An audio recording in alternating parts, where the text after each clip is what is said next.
New Mexico, 1992, high desert. The kind of landscape that looks like Mars. Red rocks, dry arroyos, sky so big it makes you feel small.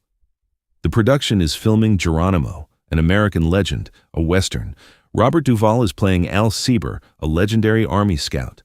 Tough, weathered, the kind of man who lived through things that would kill most people. Robert Duvall is 61 years old. In Hollywood terms, that's old. Too old for action, too old for stunts, too old for the physical demands of a Western shot on location in terrain that breaks equipment and bodies equally. The stunt coordinator's name is Rick. 20 years in the business. Coordinated stunts for hundreds of films, kept actors safe, kept insurance companies happy. That's his job. Safety first, always. Because when actors get hurt, productions shut down, money gets lost, careers end. Lawsuits happen. Today's scene requires Al Sieber to chase Apache warriors on horseback through rocky terrain. Then the horse trips. Goes down hard. Sieber gets thrown, hits the ground, gets up, keeps fighting. It's a crucial scene. Shows the character's toughness, his refusal to quit, his understanding that survival means getting back up. But it's also dangerous, extremely dangerous, the kind of stunt that requires preparation, rehearsal. A professional stuntman who's trained for exactly this type of fall. Someone who knows how to land, how to protect their body, how to make it look real without actually getting hurt. Rick has already hired the stuntman, veteran guy, done horse falls 100 times, knows the terrain, knows the risks. He'll do the wide shot. Then they'll cut to close-ups of Robert on a stationary horse. Movie magic. It was safe, smart, standard procedure. But what nobody knows yet is that Robert Duvall doesn't believe in standard procedure. The morning of the shoot, Rick walks Robert through the sequence, explains how it'll work. The stuntman does the fall. Robert does the reaction shots. Simple, clean, safe. Robert listens, nods, then asks a question. What does the fall look like? Rick explains. Horse trips on deliberately loosened rock, goes down on its right side. Rider gets thrown forward and left, hits the ground, rolls, comes up on his feet, controlled fall, looks violent, actually isn't, if you know what you're doing. Robert asks another question. Can I see the stuntman rehearse it? Rick says sure, calls the stuntman over. They walk to the location. Rocky slope, uneven ground, exactly the kind of terrain that makes this dangerous. The stuntman mounts up. Rick signals. The horse is trained for this, knows how to fall safely.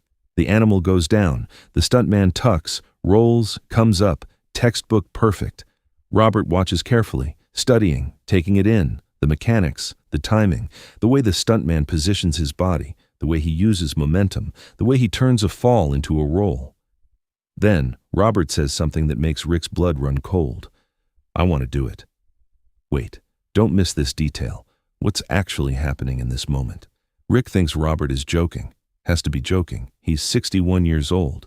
This is a dangerous stunt, even for the 28-year-old professional stuntman who does this for a living. For a 61-year-old actor? It's insanity. It's career-ending. It's possibly life-ending. Rick says carefully, Mr. Duvall, I appreciate your enthusiasm.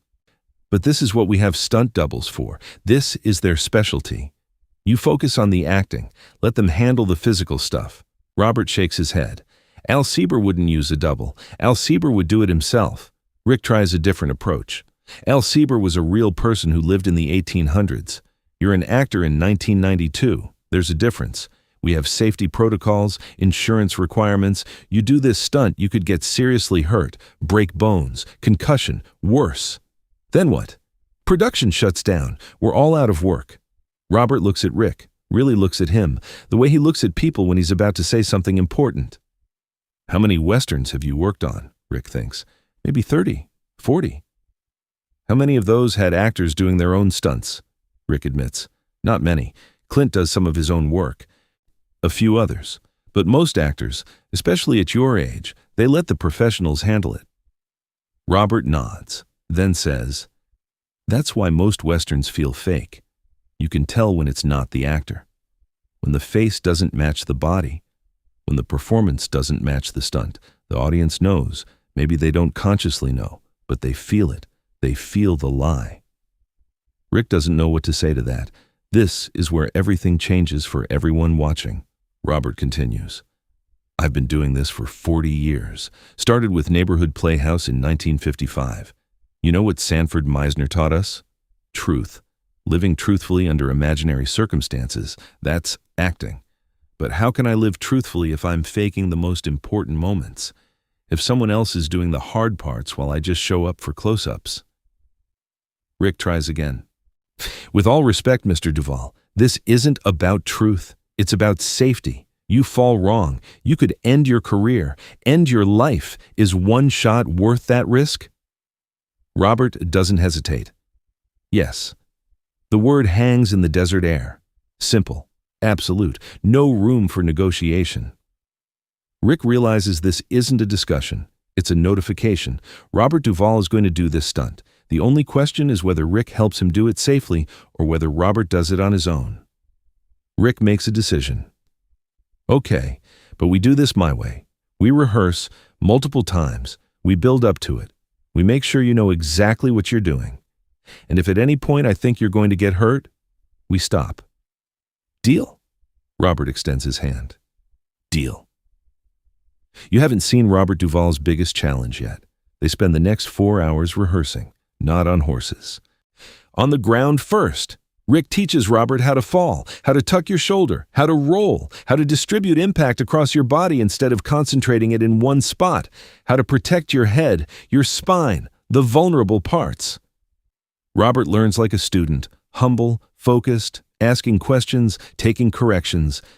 He's 61 years old, one of the most respected actors in Hollywood, and he's learning how to fall like a first-year stuntman. No ego, no pretense, just work.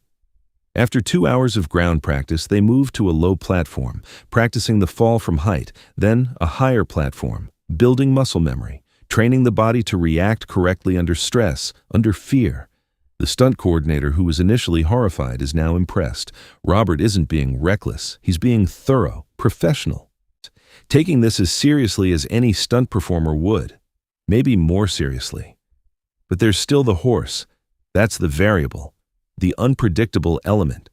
Because no matter how well trained the animal is, it's still an animal, still capable of unexpected movements. And when you're falling from a moving horse onto rocky ground, unexpected movements can be fatal. They bring the horse in. A veteran stunt horse named Duke, done this fall 1,000 times, knows exactly what to do. But still, it's a horse. 1,000 pounds of muscle and instinct. You can train it. You can't control it. Robert mounts up. Rick walks him through it one more time.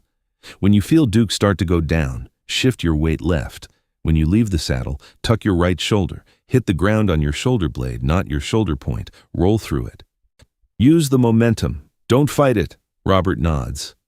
Says he understands. But understanding and doing are different things. Understanding happens in your brain. Doing happens in your body. And your body, when it's falling, when it's scared, when survival instinct kicks in, doesn't always listen to your brain. Rick asks, "You ready?" Robert says, "One question. How many times have you seen someone my age do this stunt?" Rick is honest. "Never. No one your age does this stunt. That's why I'm terrified right now." Robert smiles. "Good. That means if I survive, it'll be memorable." They set up the shot. 3 cameras, multiple angles. They'll only get 1 take of this, maybe 2 if Robert is willing and able.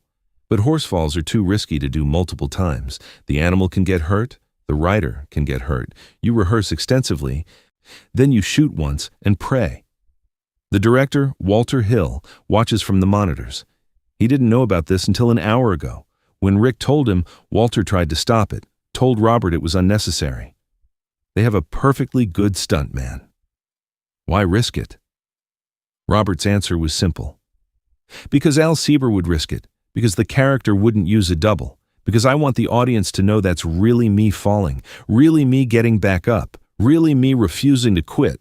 Walter didn't have an argument for that. How do you argue with an actor who cares that much about truth? This is where Robert Duvall's real struggle begins. Robert sits on Duke. The horse is calm, breathing steady, waiting for the signal. Robert can feel the animal's muscles, can feel the power underneath him, can feel how quickly that power could turn into violence if something goes wrong. His heart is racing. He won't admit it, would never admit it, but he's scared. Not of the fall itself. He's rehearsed that, knows the mechanics, scared of the unknown, the variables, the things that can go wrong despite all preparation.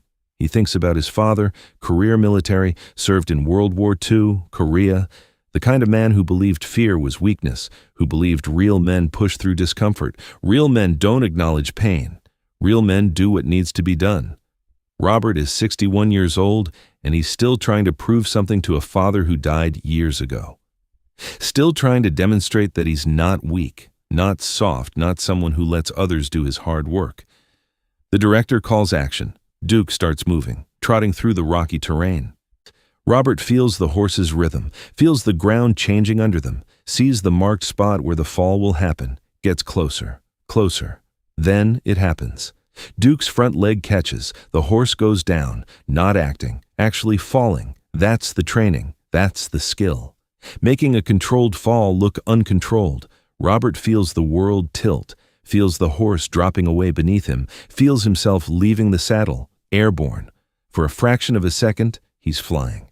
Then, gravity takes over. He tries to remember Rick's instructions. Tuck the shoulder, roll through it, use the momentum. But his body has other ideas. Survival instinct, ancient programming, protect the head, protect the vital organs, tense up, brace for impact. He hits the ground hard, harder than rehearsal, because rehearsal was on padding. This is rock, dirt, reality. The impact drives the air from his lungs. His shoulder screams. Something in his ribs cracks, not breaks, but cracks. He feels it, knows the difference, but he also knows the scene isn't over. Al Sieber doesn't stay down. Al Sieber gets up, keeps fighting. That's the character, that's the point. So Robert rolls, gets his feet under him, stands. The pain is intense, his ribs, his shoulder, his hip where he hit second.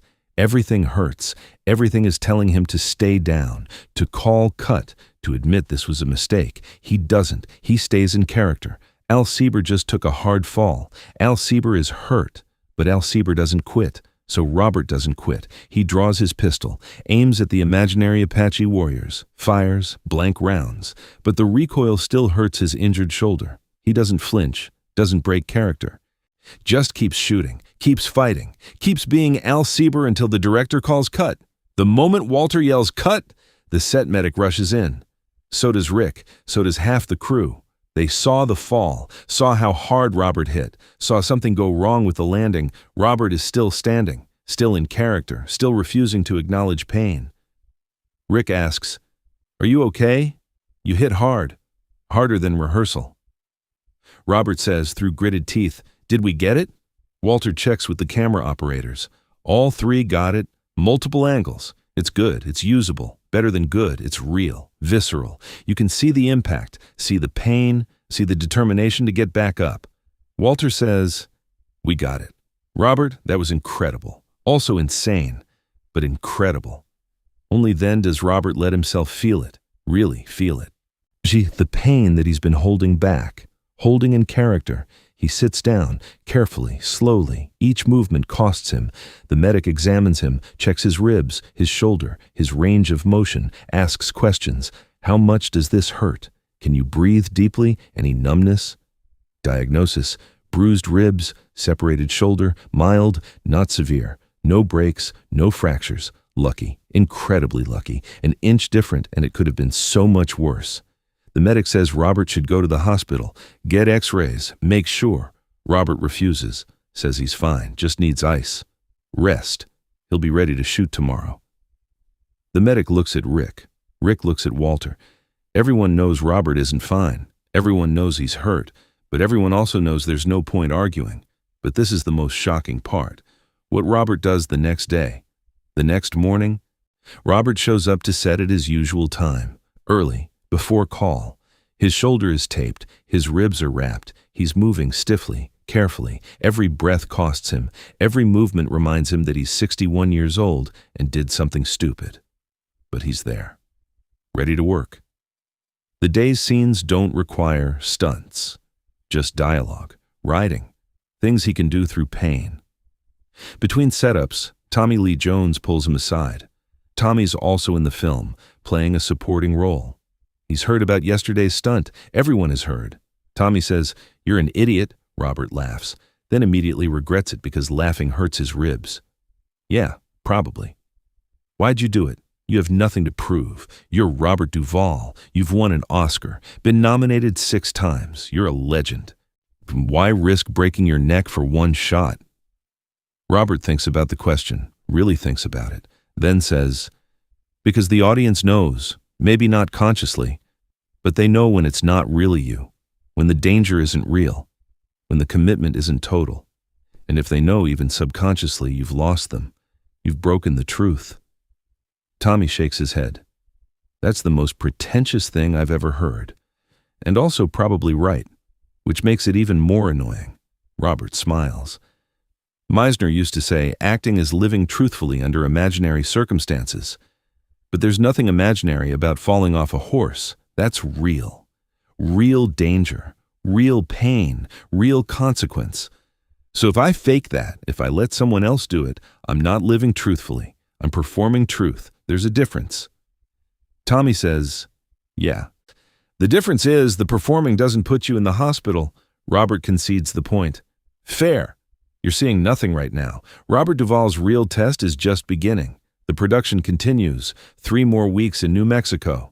Robert never complains about his injuries, never asks for accommodation, never mentions the pain, just shows up, does the work.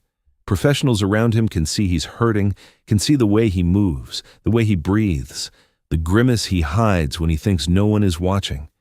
But Robert never talks about it, because talking about it would be admitting he made a mistake, admitting that maybe the stunt coordinator was right, maybe 61 is too old, maybe he should have used the double. And Robert Duvall doesn't admit mistakes, not because of ego, because of principle. You make a choice. You live with the consequences. You don't complain, you don't explain, you just endure." 3 weeks later, they finish filming. Robert's ribs are still bruised, his shoulder is still separated. The doctors say it'll take 3 months to fully heal, maybe 6 at his age, maybe never fully. Separated shoulders don't always come back 100%. Robert doesn't care. He got the shot, got the truth, got the authenticity that he was chasing. The audience will see Al Sieber fall, will see Al Sieber get up, will know on some level that's really Robert Duvall, really taking that risk, really committing that completely. 1993, Geronimo. An American Legend is released. The reviews are mixed. The box office is modest. It's not a massive hit, not a cultural phenomenon, just a solid Western that comes and goes. But the stunt scene, the fall, that's remembered. Critics mention it, say Robert Duvall's commitment is extraordinary, say you can feel the authenticity, say it's one of the most visceral moments in the film. Robert never mentions that he did the stunt himself, never promotes it, never uses it for publicity. That wasn't the point. The point was the work, the truth, the commitment to character that requires physical sacrifice. Years later, the stunt coordinator, Rick, talks about that day. Says, "In 30 years of stunt work, I've seen a lot of brave actors, a lot of committed actors. Robert Duvall was something else. He was reckless in service of truth. That's either genius or insanity. I still haven't decided which." He continues, "The thing about Robert is he didn't do it for glory, didn't do it to look tough, did it because he believed the character required it. Because he believed the audience would know. Because he couldn't live with himself if someone else did his hard work. That's not ego. That's something deeper, something almost pathological, a need for authenticity that overrides common sense." Everyone learned the truth, but the real shock was Robert Duvall's reaction.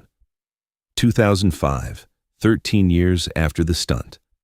Robert is 74 years old, being interviewed for a documentary about Westerns, about the actors who defined the genre. The interviewer asks about Geronimo, about the horse fall, about whether it was worth the injury. Robert's answer surprises people.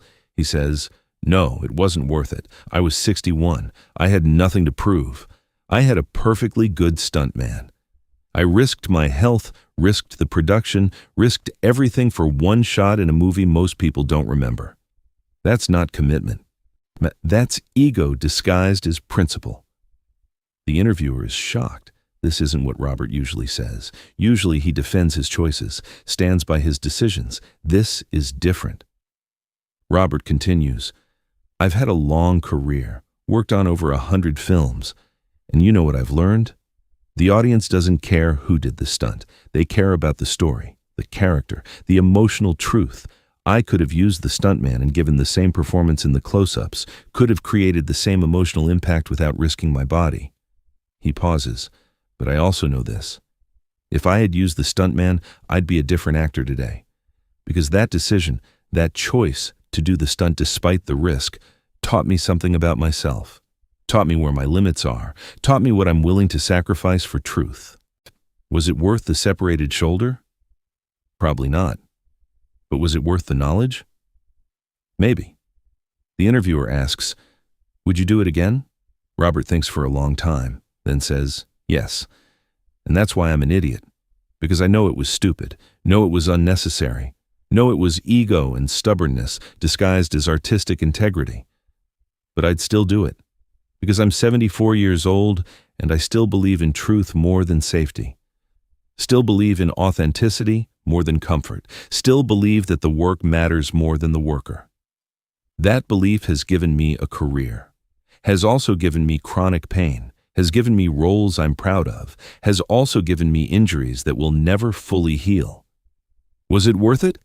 Ask me that question when I'm dead and can see the full picture. As security approached, Robert Duvall turned around. 2015. Robert is 84 years old. A young actor preparing for his first Western asks for advice, asks specifically about stunts, about whether to do your own work, about how to balance safety and authenticity. Robert looks at him, really looks at him, sees himself 60 years ago, young, hungry, willing to prove himself, willing to sacrifice anything. He says, let me tell you two things. They're both true. They also contradict each other, and you'll have to figure out which one matters more. The young actor leans in. First thing, the work is all that matters. The truth, the authenticity, the commitment to character that requires real sacrifice. If you're not willing to risk something, you're not really committed. You're just performing. And audiences know the difference. Second thing, you're replaceable. Every actor is replaceable. You get hurt, they'll find someone else. The movie will get made. Your career will be over. So protecting yourself isn't selfish. It's smart. It's survival. He pauses. I've spent 60 years trying to reconcile those two truths. Still haven't figured it out. Still make the same stupid choices. Still risk more than I should. Still believe in authenticity more than common sense. So my advice? Don't be me. Be smarter than me. Use the stuntman. Protect yourself. Have a long career instead of a painful one. The young actor asks, but you don't regret it? The stunts? The injuries? Robert smiles. I regret nothing and everything. I'm proud of every risk I took. I'm also dealing with the consequences every morning when I can't lift my right arm above my shoulder. Both things are true.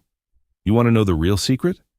It's not about stunts. It's not about physical risk. It's about how much you're willing to sacrifice for truth. Some actors sacrifice comfort. Some sacrifice safety. Some sacrifice relationships, health, sanity. I sacrificed my body, my shoulder, my ribs, my knees, my back, all for moments of authenticity that most audiences didn't even notice. Was it worth it? I don't know, but it's who I am, and I can't be anyone else. What about you, right now, in your work, in your art, in your life? What are you willing to sacrifice for truth? For authenticity? For the belief that what you do matters? Robert Duvall sacrificed his body, risked his career, defied safety protocols and common sense, all because he believed the audience would know, would feel the difference, would sense the truth. Was he right? Maybe, maybe not. But he lived according to his principles, paid the price, never complained, just did the work, took the falls, got back up, 61 years old, falling from a horse onto rock, separating his shoulder, bruising his ribs, and getting back up, because that's what Al Sieber would do. That's what the character required. That's what truth demanded. The The stunt coordinator said, "Too dangerous." Robert said, "I'll do it anyway." And in that moment, defined who he is, not just as an actor, as a person, someone who chooses truth over safety, authenticity over comfort, the work over the worker. Was it worth it? He still doesn't know, but he'd do it again. That's the most Robert Duvall thing possible. Knowing something is stupid and doing it anyway. Because the alternative is compromise. And compromise, for Robert, has always been worse than injury.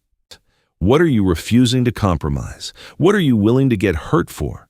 Because that's where your truth lives. That's where your authentic self exists, in the space between smart and right, between safe and true, between what you should do and what you must do. Robert found his answer falling from a horse at 61. Where will you find yours?